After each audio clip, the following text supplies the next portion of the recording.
Hello viewers, welcome to SRK Studio. I hope you are doing well. In this video we are going to learn that how can we find out the center point of multiple objects with the help of Lisp in AutoCAD. So let's get started. We can easily find out the center point of a single object, but we cannot find out the center point of many objects. So let's get started. First of all, we need to draw some shapes over here, some objects over here. For that, the first thing I need to draw is the circle, and the second one is the rectangle. Just draw here, and the third one is the ellipse from here, and now polygon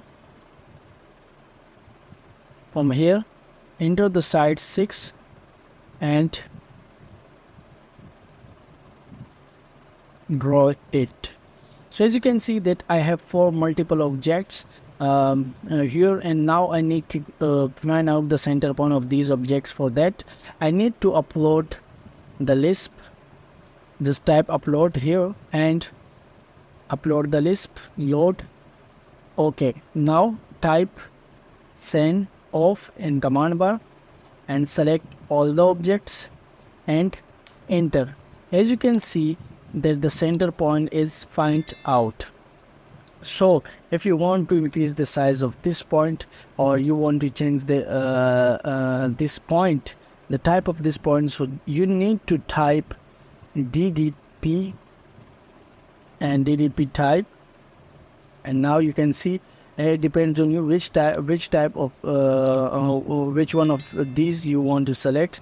As I select this one, and from here you can easily increase the size of the point. If I type 10 inches, and now okay, so you can see that the size of this pointer, this center point is increased. So I hope you like this video. If you like this video, kindly subscribe my YouTube channel, and the link of the Lisp is given in the description. You can easily download that Lisp from the description. Thank you so much for watching this video.